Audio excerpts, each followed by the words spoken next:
Ivan here again, going to show you quickly how to change your anode in your Surburban hot water system.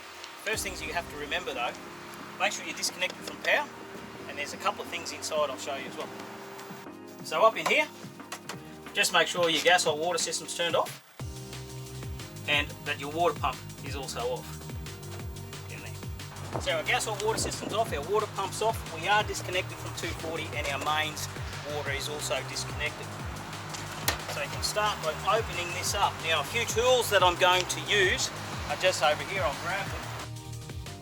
This tool here that you can buy, that end there will actually remove your sacrificial anode.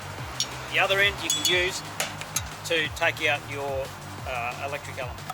Okay, so it's a 2-in-1. Be using that and then just a big screwdriver in there to pull it out. What you're going to replace that with is an anode rod from Surburban Hot Water System. Now that we have everything turned off, release the pressure out of your hot water system first. Now that that's all gone,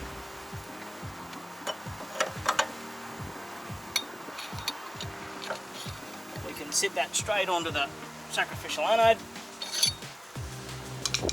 and take that out. Now this will still have 22 litres of water in it, so watch yourself, you're going to get wet there. There we go. Now what you'll see is all this stuff will come out of the tank, all this white gunk, and that's just a build-up of sediments from water and also from your rod where it breaks down. As you can see, this one here is starting to wear away at the bottom. If that's all gone, then you've probably left it nearly a little bit too late, but it will go down to a piece of wire. So as you can see, it's going clunk, clunk, clunk coming out here. Open this up, that'll let the air in the top, and then it'll come rushing out.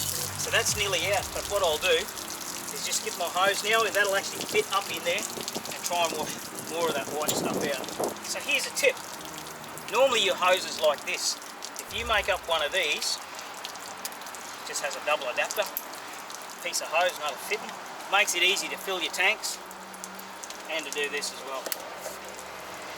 That'll fit straight into there.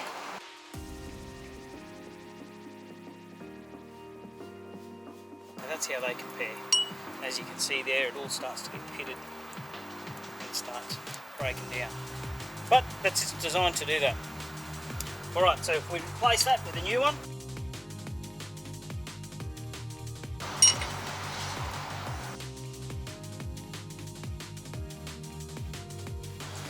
one of the important things is, now that that's empty, you need to fill it up again. You never leave that empty. The worst thing would be is you go to a Caribbean park, you plug in your power, this is empty, you've just done your electric element. So as soon as you've done all that, fill it up. So you can either fill it up by using your water pump, or plug in the mains pressure.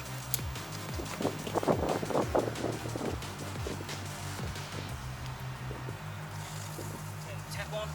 Now this will start filling, but the problem is it holds the air.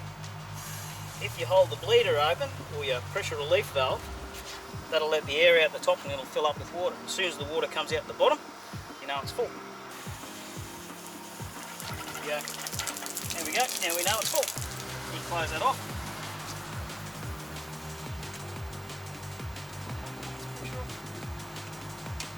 There we go, and as you can see, still got a little bit of white stuff here and all over the ground there.